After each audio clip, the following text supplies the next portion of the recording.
Very weird. T3 Media. Through the media. Okay, welcome back once again, guys. It is the weekend. This is We Got Your Mail. I'm Chris Fagan. That's Amy Newman, and we are going to go over all of your questions, comments, concerns that you put in the box over the week. And we're going to go over one by one and see if we can enlighten you and learn a little thing or two in this journey together. So, I feel like we get enlightened more than we enlighten, but we'll Yes. see how this goes. I think that's true. I'm a dum-dum, so let's see what y'all got to say. All right, what's the first one to get enlightened by? David Fraser says, check out Frankie Boyle Best of Audience Annihilation, Part 1. That sounds intriguing. I'm assuming that's him shutting down audience members. And oh, there is something so satisfying about watching someone shut down a heckler. Oh, yeah. That's one of life's Have you ever It's had one to of do life's that? great joys. It truly is. Have you ever had to shut down a heckler? Not doing stand-up. I've been lucky enough, and like, yeah, I'm still fairly in the like open mic sort of the room. Most of the stuff I've done is like the room is other comedians. But doing other live performance stuff, I've had to shut down. I guess you could call them hecklers, drunk people thinking they are the funnier person in the room. So I've definitely had to shut those people down. And if you nail it, like you can feel the whole room be like, ooh. And it is just as satisfying from the other side. But it's fun to watch someone really knock that out of the park. So that will go on my to watch list, probably for a reaction, but if not, just for me for the bad days. That sounds like it would be a good name for like your book or something. Amy Newman, so satisfying. Eat from the other side, whatever that means. I guess. That sounds. Moving on. King Fangs says, Selena, thank you. I thought that was so funny while we were doing I that panicked. segment. I was like, is it Selena? Is it like Selena? Is it I'm like, didn't we say it? Didn't we say it correctly? It's not. Is it? We did, but I panicked. Is it? Did we say Selena or is the correct? Selena. I like tripped over my own whiteness. And like panicked. I was like, I don't know. Like, I'm from Texas, Selena, so. thank you. I appreciate it. I always love. This is sounding sarcastic. I appreciate the help. I'm a dum-dum, and I learned something today. Enlightened. Black Wolf discussing Hocus Pocus being like the #1 movie of the week. Hilariously, Black Wolf says, this is what happens when films today become utter, soulless, commercialized dog shit. I'm glad Hocus Pocus is getting some love. I say we bring back all 90s films. Show kids today what films were like when filmmakers cared a lot more about the art and not just money paired with pushing a liberal agenda. Everything is always about pushing liberal agendas with people. So I literally don't know what that means anymore. When people used to care about the art and didn't care about, what's this person's name? This is Black Wolf, I believe. Black Wolf. Okay, Black Wolf. From one brother to another. Okay. Movie studios always care about the money. There is no movie in history that's ever been, maybe a documentary or something like that, where the executive goes, I don't care if this movie's gonna flop. It just needs to be made because Black Wolf needs to be entertained with something about the art and the no. That executive producer is like, if I give you this money to make this movie, am I gonna get my money back and a profit? That's the first thing that's always asked or discussed when any movie is being made. Even in the 90s, every movie was a cash grab. So this also Hocus Pocus just made me want to like go be a witch with some other ladies, and that feels like maybe the liberal agenda. I'm liberal, and I'm not sure what the liberal agenda is. But if it's that, then that movie also pushed that. But Hocus Pocus is a good flop. It did also, yes, because they cared about the art. Chris, they cared more about the art. When she was riding on that vacuum cleaner, it was for the culture. It is a good movie, though. We are on the same page. He's not wrong There about were that. some really great movies back in the day. There are some great movies now. Honestly, I think I'm always a little anti doing the like things were great then, things are bad now. Yeah. There were a ton of bad movies in the 90s. Yeah. We just don't bother to watch them in 2020. Even like faith-based movies, they they have their audience and they make a profit because their core audience supports it. If those movies, which I guess what people would consider not a left, because I didn't not a left agenda, whatever the agenda is, if those movies didn't make a profit, they would not get made. Sure. It's just the facts about how Hollywood works. I'm not gonna. No millionaire is gonna put $1 million onto a project unless they feel it and believe it, and the numbers say I'm gonna get my money back and then some. This is not gonna happen. It's just the way it is. Money makes it happen. Demonsorrows says, I like your reactions. You seem pretty down to earth and playful. Subbity. Ooh. I like that. I assume that means you subscribe. That's cute. Oh yeah, a Subbity. Come up with a new Subbity. word. We probably I like that. we need a new Subbity graphic. Yeah, I would like the button to say that on our channel if that's possible. Like when Well, somebody thank you. clicks it, you just Subbity. Yeah. Down to earth and playful is it's what I'm going for here. Shawn Zamir FFXV in response to the Ms. Marvel casting announcement said, "Can't wait to see it. Love the character and her books." I believe that was one of the people who was also chatting with us live on the last episode of Talking to the Medias. So you chimed in on the Captain Marvel segment. Nice. That was what did he say? He can't wait to see it. Yeah. On Disney Plus. Yeah, I'm looking forward to it too. I don't know much about the character, but I'm starting to change that and turn that around. I'm gonna probably go back and start watching more of the cartoons that feature her character, and I might actually go out and pick up a comic book or two because I'm curious about it. She's the first Middle Eastern superhero for the MCU, and I'm looking forward to supporting that. Oh yeah. We got a couple responses to the Bill Burr Lotion video, the reaction to the Bill Burr Lotion bit. I should have I should have some theme music playing in the background, that like something from Johnson Johnson. I am like concerned. Alien Research Lab says, "I'm white and had no idea about lotion until my black friend explained it to me." This is maybe the funniest sentence I've ever read. I'm still not sold on it, but I get the idea. I'm still not sold on it. What? I'm still not sold on it, but I get the idea. It's not like real complicated, but yeah. In exchange, I mean, is moisturizing really necessary? I mean, you would think. I mean, if you've never really done it that much, I guess you're not missing out on anything. But when like your skin doesn't like peel or break, I mean, when you're heavily, maybe well, you know what? Maybe I'm not gonna laugh too fast with this one because maybe he keeps himself extremely well hydrated, drinks a lot of water, and his skin doesn't need that much because he's so hydrated. That could be the thing. I just love the idea of not being sold on lotion.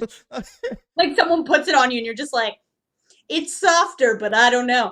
No. Cocoa butter. Is this part of the liberal agenda? This cocoa butter is fake news. Yeah. To wrap up that comment, he said, in exchange, I introduced him to Metallica, and he's still a fan to this day. As Bill says, you got to hang out with everybody. Yeah. That's a cool trade-off. Yeah. Here's some lotion. Bill Burr was talking about your white friends will teach you about making sure your gun is registered. Your black friends will teach you about lotion. So your black friend told you about lotion, and you told him about Metallica. Same. Yeah. I love that. but he's not sold on it. But he's not sold. But Ron S says, I'm a white guy in my 50s and I never really used lotion until I saw Bill's routine on it a year or so ago. See, comedy can be educational too, LOL. You were in your 50s? 50 years, not a drop. You never passed a Bath and Body Works and went, what's going on in there? You never saw a thing of Jergens and were like, maybe. If I'm not Give it a mistaken, try. I don't know if it was one of our comments or maybe it was on another channel. I think I saw somebody say something like, I live in Hawaii and because of the humidity, lotion's just, I mean, not a thing. I'm a surfer, so I guess lotion's not necessary. The water dries your shit right out. To sum up the trifecta of white men who truly did not understand lotion, this phenomenon baffles me. Because, like, you can say white. You said it. You said it last week. Reaction. I was like, you'd be hard pressed to find a white woman who doesn't have a tube of like some Bath and Body Works, like something in her house. Your mama didn't tell you about the lotion? Joe Greene says, as a 45-year-old white male, I didn't use lotion until 3 years ago.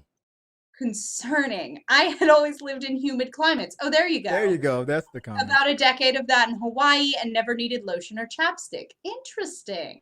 Now I'm in West Texas where it hasn't rained in over a month and the humidity is often under 10%. And I've got a bottle of lotion and a stick of chapstick in every room in the house as well as in my office. Good on you, Joe. That's how you adapt to your environment. That's how I knew. I remember one of those comments was like that. Yeah. So it's like, maybe. I mean, I will say, like, when the colder months hit, I gotta be so much like stricter on that because it just dries my shit out having the heat on all the time. So. And isn't that what Burr said? I just knew I got itchy in the winter. Yeah. Just if it's getting scaly, I might be. I've been bad. But the phenomenon of like grown white men who are like, what is this? I did not realize that existed. QRIS. The more you know.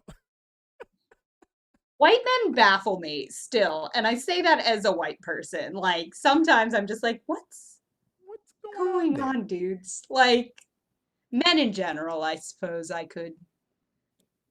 No. You've heard of Lotion though, Chris, right? I just need to know if someone here has. I'm a black dude. Cocoa butter. You don't want to see my cocoa butter stash right now. You don't want to see that. Don't go there. You don't want me to go out there and get the container. Bill Burr's right though, because as people have pointed out, you don't look 40. So I mean, like absolutely glistening. That's what. I'm not. But you know what? I'm not as good as putting it on all the time. My kids, I try to make sure. I try to make sure, but for some, I've been ever since I got out of my mom's house. I guess I'm a rebel now. I'm like, I'm not gonna lotion up as much as I used to anymore. I'm not sold on it. Yeah, I'm not. I'm done with it. I'm rebelling, I guess, in my old age. But no, but that cocoa butter is right there. Good. What's the next? QRIS said, Crimson is one of my fave comic runs. I think AMC would be the perfect network to make a show of this comic, especially after finishing their Preacher adaptation. It was on a review that I did a couple years ago on an old comic book that I used to collect. It was called Crimson.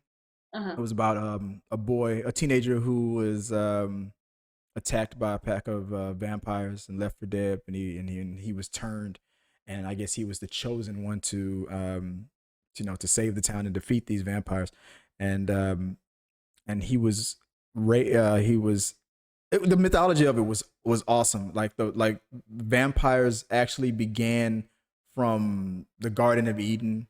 Adam was, the original Adam or the original Eve or something like that. It's supposed to be the mother of all the vampires or something like that. The whole story was like, this should have been a movie a long time ago. And when I came across this comment from that old review that I did, just because I love the comic book and I just felt like talking about it, and I brought it up, and a lot of people who are also familiar with the comic book would every now and then would comment about it. But just so you guys know, for all you Crimson fans or anybody who remembers that comic book, I reached out. I remember, I think it was on Instagram. I reached out to the creator of that comic book. And I was like, I would love this to be a TV show. It needs to be a TV show. And he responded back and was like, there has never been one network that was utterly interested in making this into a television adaptation.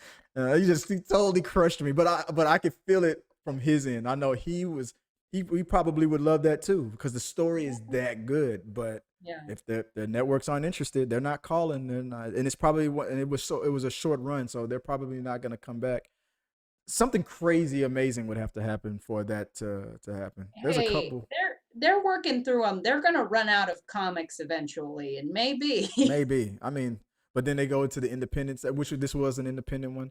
But there was a comic book called Girls that I also thought would be a good TV show, and they did a version of it. There was a TV show that was short-lived called like The Dome or Under the Dome, where this town was trapped in a dome or something. I don't know if you remember that.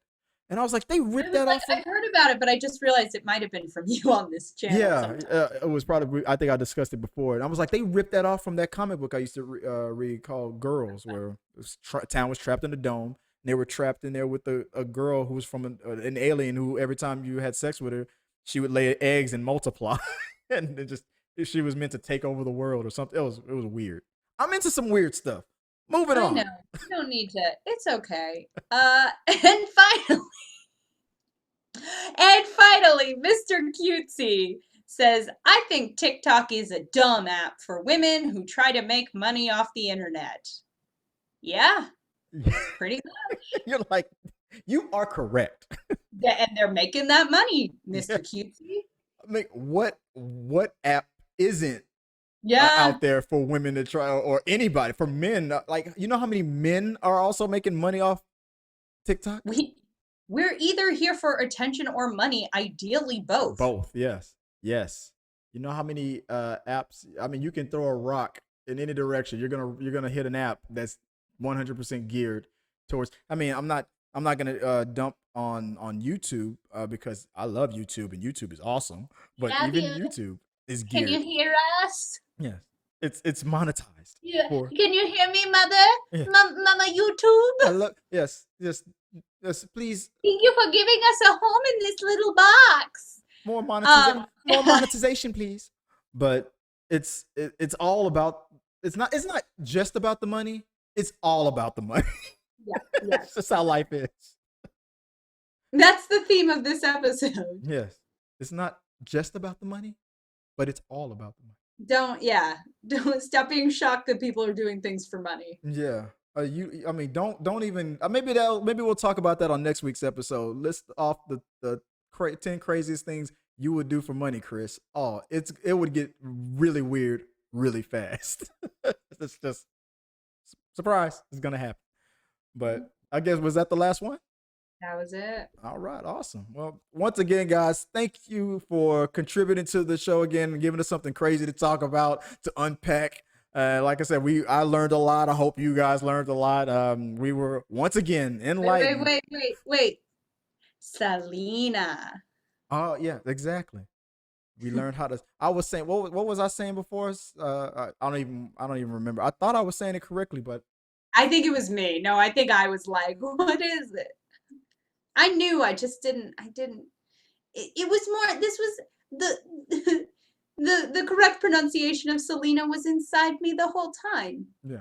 But the real Selena was the friends we made along the way. Boom. There you go.